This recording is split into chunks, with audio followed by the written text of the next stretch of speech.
시댁도 시댁 안 가잖아요. 저 정도 오는 건 엄청 잘하는 거예요. 쟤하고 너하고 같니? 며느리는 그냥 노동자. 약간 이런 느낌이 들고 내 딸은 귀하고.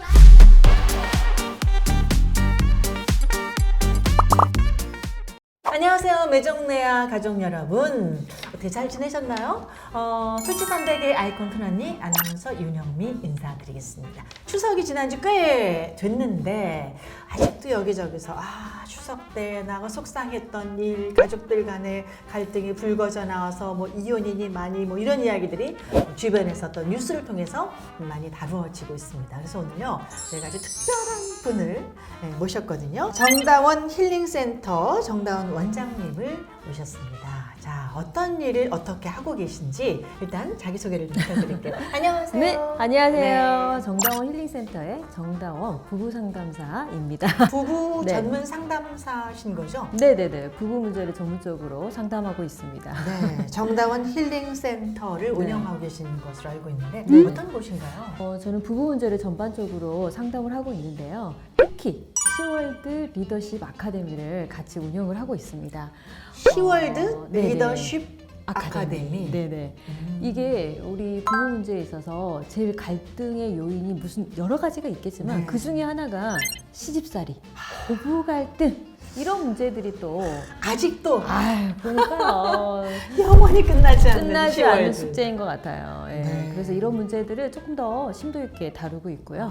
저서가 굉장히 많아요. 말투는 네네. 부드럽게 그러나 네. 행동은 단호하게 라는 책이 있고요. 네. 또 이혼하고 싶은 그녀들의 진짜 속마음 네네네. 이런 책 그리고 최근에 웹북으로 오늘부터 며느라기를 파업합니다 네네네. 라는 저서가 있습니다. 책 소개도 좀 해주시죠. 네네. 공짜로 제가 시켜드릴게요. 감사합니다. 네. 말투는 부드럽게 그러나 행동은 단호하게는 우리가 좀 말하기 힘든 시월드 문제에 대해서 제가 얘기를 해놓은 책입니다.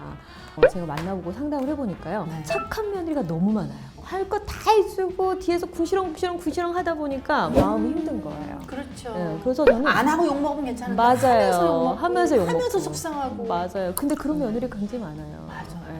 뭔가 행동을 해줘도 대접을 받지 못하는 이런 당연한 분들이 걸로 굉장히 알죠. 많죠. 그래서 행동을 하고 싶지 않은 거, 내가 이건 아닌 것 같아 라고 하는 거 좀 단호하게 대처하고 그 대신 말을 할 때는 감정이 섞여서 사람에게 상처 주는 말을 하지 말고 조금 부드럽게 요령 있게 하자 이렇게 해가지고 제가 말투를 부드럽게 행동을 단호하게라는 책을 쓰게 됐습니다. 부부 상담, 네네. 시월드 상담의 전문가이신 정다원 원장님께서는 본인의 그 이야기를 좀 풀어보시자면 결혼을 네네네. 어떻게 하셨고 지금 어떤 그 시월드 생활을 하고 계신지. 실은 결혼 좀 일찍 했어요. 네. 그래서 결혼 좀 빨리 해가지고 제가 지금 결혼한 지가 23년 차가 됐습니다. 그리고 제가 저희 아들도 벌써 23살이 되었습니다. 올해 군대 제대했어요. 네, 네. 근데 저는 결혼하기 전에는 인간관계를 굉장히 잘하는 사람인 줄 알았어요. 그냥 별 문제가 없었어요, 살면서. 네. 그래서 어머니랑 같이 사는 게 그렇게 같이 어려운 살았어요? 일이라고 생각을 못했어요. 그래서 어머니가 같이 살자고 하시길래 너무 좋아 이런 마음으로. 너무 좋을 거 가지고 있어요. 그러니까요. 근데 이제 일을 하니까 아이도 봐주시고 하겠다고 너희 아이 나중에 나오면 내가 봐주고 하겠다 이렇게 얘기하시니까 너무 감사하잖아요. 요즘 애도 안 봐주신다는데. 네네. 그래서 기쁜 마음으로 이제 합가를 했는데 막상 결혼 생활이 편안하지 않더라고요. 어느 날 이제 어머니하고 열심히 대화를 시도했던 것 같아요. 저는 이런 마음이고 어머니가 이런 행동이 저한테 하는 것은 좀 불만이 많습니다. 대화하니까 대화 잘 돼요, 안 돼요? 안 되죠. 잘 안 되더라고요. 어느 날부터 굉장히 화가 나 있는 저를 발견하게 됐어요. 근데 이 화가 남편도 알아주지 않다 보니까 제가 키우는 아이들한테 전달이 되더라고요. 그래요, 맞아요. 자, 시월드 문제는 부부 갈등이 되는데 부부 갈등은 자녀 갈등이 될 수 있어요. 대물림이 계속 되는 거예요, 감정이. 맞아요. 네. 그래서 엄마의 마음이 건강해야 되는 건 굉장히 중요한 문제예요. 그런데 저도 그걸 모르다 보니까 저는 제 나름대로는 최선을 다해서 아이들 앞에서는 안 싸우고 제 감정을 참 조절한다고 생각을 했는데 막상 제 아이를 열심히 잘 키웠는데 어느 날 보니까 내가 원하는 모습으로 안 커져 있는 약간 그런 걸 발견하게 됐어요. 네. 전 되게 예의가 있고 바르게 키운다고 생각을 했는데 저희 큰아이가 좀 뭔가 행동이 옳지 않은 느낌이 들고 불편하기 시작합니다. 네. 그래서 내가 처음에는 제일 처음에 제가 결혼해서 버린 게 뭔 줄 알아요? 제일 먼저 버린 게 며느리를 버렸죠.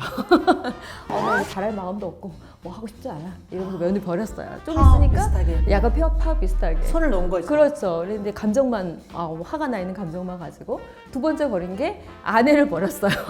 아 뭐 잘하고 싶지 않고 잘 지내고 싶지 않아 뭐 이러면서 아내를 버렸는데 우리가 유독 절대 버릴 수 없는 게 뭐예요? 엄마로서. 그렇죠. 엄마를 버리지 못했던 거죠. 그래서 엄마로서 너무 잘하고 싶은 거예요. 이 두 가지는 내가 잘 못해도 엄마로서 너무 잘하고 싶은데 내 자식이니까. 그렇죠. 근데 이 감정이 편안하지 않다 보니까 아이에게 향하는 그 감정도 전달이 되는 것 올바르지가 같아요. 않죠. 네. 그래서 아이하고의 갈등이 시작되는 그 청소년 시기가 조금 들어오면서 제가 인간관계가 뭔가 나 원래 되게 잘하는 사람이었고 되게 바르게 살았다고 생각을 했는데 왜 이런 문제가 생겼을까 이런 고민을 하다가 제가 심리상담센터를 찾아가게 된 거예요. 그리고 나서 공부를 하기 시작했어. 이거 뭐지? 사람이 성향이 다르다고? 내가 옳다고 생각했는데 저 사람은 옳다고 생각 안 할 수 있다는 거야? 이런 생각이 딱 들기 시작하니까 그때부터 무지 열심히 공부를 하기 시작한 거예요. 그래서 이제 네. 지금에까지 오게 되셨군요. 네, 그래서 제가 실은 첫 번째 하게 된 거는 청소년 상담이에요. 청소년을 상담을 해봤어요. 그랬더니 청소년 다 정상이에요. 부모가 문제인가? 당연하죠. 예. 이 문제가 있다라고 생각하는 청소년의 아이들은 보편적으로 부부 문제가 있더라고요. 그리고 보니까 제가 제일 그런 경험이 많았던 사람이었던 거죠. 그래서 청소년을 건강하게 하기 위해서는 청소년보다 부부를 건강히 해야 되겠다. 그럼 부부는 왜 행복하지 않을까 봤더니 시월드 문제가 너무 많더라고요. 부부 문제는 여러 가지가 있어요. 뭐 성격 차이도 있고 무슨 성 문제도 있고 뭐 경제 문제 여러 가지가 있지만 그래도 우리나라에서 제일 심각하게 오는 것 중에 하나가 시월드 문제가 많더라고요. 그러다 보니까 이 문제를 조금 해보자. 근데 저는 이제 이 심리 공부를 하다 보니까 어느 날 어머니하고도 잘 지내고 있더라고요. 그래요. 실천을 나도 모르게 하고 있었어요. 계셨네요. 네, 그러니까. 남편하고 관계도 굉장히 좋아졌고 지금 저희 아이들이 이제 다 성장을 했지만 아이도 건강하게 잘 키우게 됐고요.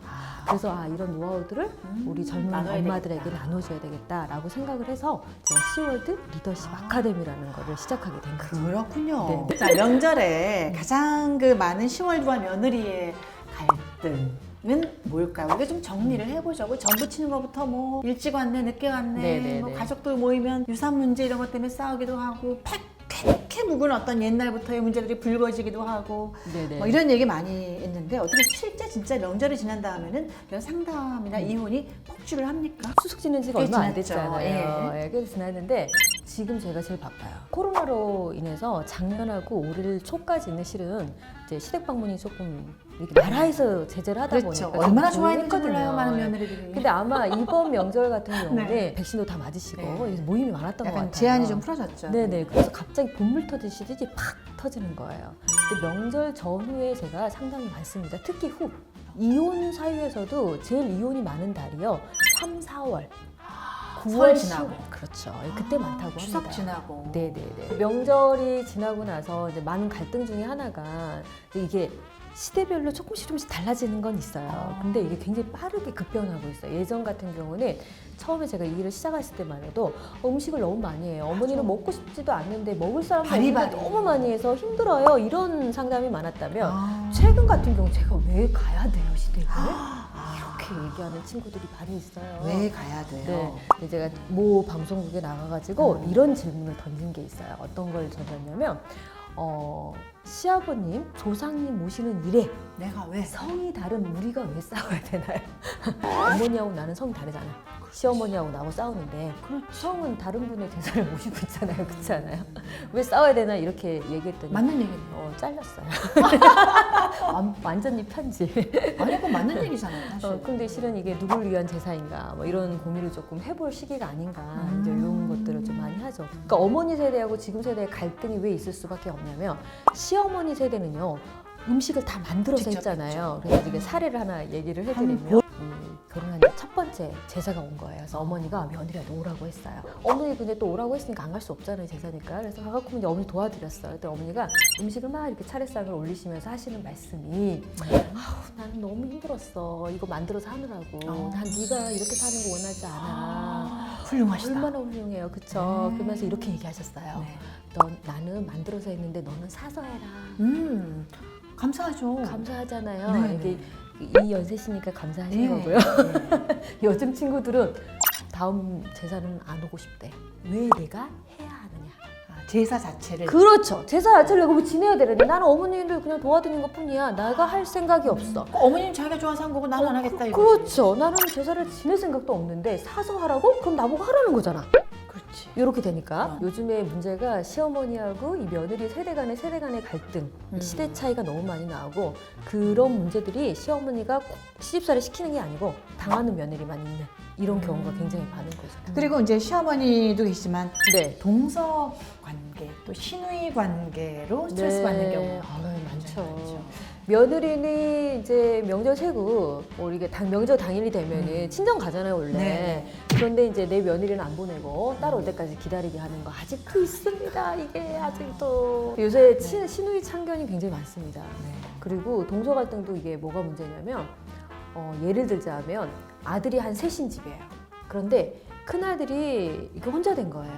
요새 돌싱이라고 표현을 하잖아요. 이게 형님이 없는 거야. 그럼 이제 둘째, 셋째가 있을 거 아니에요. 네. 그럼 이제 여기서 누가 원래는 주도적으로 형님이라 하면 둘째. 그래서 둘째가 하면 좋은데 네네. 둘째도 형님 없는 자리에 하고 싶어요? 안 하고 싶어요? 안 하고 싶죠. 안 하고 싶죠. 그러다 보면 이 막내 입장에서는 막내가 했다 쳐요. 그럼 막내 입장에서는 내가 할 일이 아닌데 늘 입이 이만큼 입이 막 나와 있죠. 그리고 이 어머니 아버님들도 자주 와서 자주 들여다보고 또 자주 오는 며느리를 예뻐해야 되는데 그 며느리는 당연하게 생각하고 가끔 오는 가끔 오는 며느리 예뻐해. 이게 또 문제예요. 어머니들이 또 비교하는 게 문제가 될 수도 있어요. 늦은 며느리 뭐 이런. 네, 늦은 며느리가 굉장히 많고 대신 비교가 굉장히 상처가 되기도 하고요. 근데 이제 늦은 며느리, 옆집 며느리 비교도 굉장히 힘들지만 실은 같은 동서지간에 비교하는 게 굉장히 상처가 돼요. 야, 큰애는 용돈을 뭐 50만 원 줬다. 네, 뭐 이런 거 있잖아. 그런 거 있죠. 올 때 뭐 오지는 사갖고 않아. 왔다. 오지는 않는데 가끔 오면서 용돈 좀 많이 줬다던가. 시어머니들이 자주 와서 밥 해주는 며느리한테 자랑하는 거야. 그러면 이제 이게 또 상처가 돼요. 그럼요. 네, 그래서 이걸로 또 갈등하는 집이 엄청 많아요. 시어머니가 잘해야 되네. 이 시어머니, 저는 이 문제는 다 시어머니가 잘하면 된다고 생각을 해요. 근데 시어머니들이 자기가 잘하는 게 어떤 건지 잘 모르실 때가 많아요. 그냥 자기 마음대로 행동하시는 거죠. 전 동서지간의 갈등은 시어머니의 역할 때문이라고 많이 생각이 돼요. 시어머니가 어떻게 해야 돼요? 그러니까 두 며느리 사이에. 균형이 있어야 된다고 생각을 해요. 그리고 균형이라는 것은 자주 와서 이게 뭔가 돈으로 이런 걸 잘하는 며느리가 좋은 며느리가 아니고 그리고 친절하고 자기한테 잘하는 며느리가 잘하는 거잖아요. 잘하는 사람한테 잘했다 하면 더 잘하고 싶잖아요. 그런데 우리 시어머니들은 돈 주는 며느리 따로 잘하는 며느리 따로인 경우가 많고요. 그리고 이것도 이제 요즘 옛날에는 형제라도 많았으니까 그렇지 요즘은 형제가 또 없어요. 딸 하나, 아들 네. 하나 이런 경우가 굉장히 많아서 비교할 며느리 대상도 없어. 그렇죠. 그렇잖아요. 그러면 우리 딸은 결혼해가지고 시댁 잘 안 가는 거 뻔히 아는데 우리 며느리는 우리 집에 자주 와야 된다. 그러니까 비교군이 내 딸인데 며느리 입장에서는 시누이도 시댁 안 가잖아요. 저 정도 오는 건 엄청 잘하는 거예요. 네. 이렇게 얘기하며 쟤하고 너하고 같니? 며느리는 그냥 노동자. 약간 이런 느낌이 들고 내 딸은 귀하고 그러니까 내 딸이 시집 가가지고 혹시 일이라도 하면은 그 집 시어머니 흉보고 막 나쁜 사돈 맞은 것처럼 얘기하는데 듣는 며느리 너무 기분 나쁜 거야. 내가 보니까 우리 어머니인데. 명절에 그리고 또 이제 그 남편이 어떻게 네. 그 갈등을 좀 타결할 수 있을지 네네. 남편에 대한 얘기를 좀 해주세요. 남편들이 이둘저도 안 하잖아. 갈등을 없앨 수도 있고 증폭시킬 수도 있는 거예요. 자, 10월도 갈등이 없다. 시어머니가 너무 좋아서라기보다는 남편이 중재를 잘하는 거예요. 저는 그렇게 봐요. 네. 자, 중재를 그럼 어떻게 해야 되느냐를 많이들 네. 물어보시거든요. 명절 딱 끝나고 나면은 눈치껏 엄마 저희 이제 처갓집 가겠습니다. 딱 일어나는 남편 얼마나 멋있습니까? 당연하죠. 그렇죠. 근데 왜 어머니 아버지가 가라고 할 때까지 기다리냐는 거죠. 그렇죠. 그게 잘못된 거죠. 우리 난 아예 가겠습니다. 시간을 정해놨으면 왜 좋겠어. 당당하게 말을 못해요? 명절 딱 당일날 바로 일어날 수 있는 힘 있는 남편이 됐으면 좋겠고 힘들어요. 어머니도 내 편이고 그렇지. 아내도 내가 사랑하는 사람이고 네. 두 사랑하는 사람 사이에서 내가 갈등하는 건 너무 당연하지만 어머니가 그동안 키워주신 거 너무 감사하다. 그리고 좀 단호해질 필요가 있고 또 아내하고 새로운 가정을 꾸렸으니 이 아내하고의 새로운 가정 안에서 충실하는 그런 능력치를 키워가는 마음이 먼저가 돼야 되지 않을까. 네. 이 중심에는 가정의 문제는 배려와 존중이 필요해요. 네. 배려와 존중하는 마음만 있다면 그렇게까지 큰 문제가 배려와 아니라고 존중. 네. 자, 오늘 굉장히 많이 저는 도움이 됐습니다. 여러분도 도움이 많이 되셨을 거라고 생각이 들고요. 다음 시간에는 그 남편을 내 편으로 만드는 방법에 대해서 네네. 정다은 원장님께 한번 얘기를 자세히 들어보겠습니다. 또 나와주실까요? 그럼요. 초대해 주셔서 감사합니다. 네, 고맙습니다. 매정레아 가정 여러분, 다음 시간에 또 만나 뵙겠습니다. 구독, 좋아요, 알림 설정, 댓글도 많이 부탁드리겠습니다. 감사합니다. 감사합니다. 고맙습니다. 네.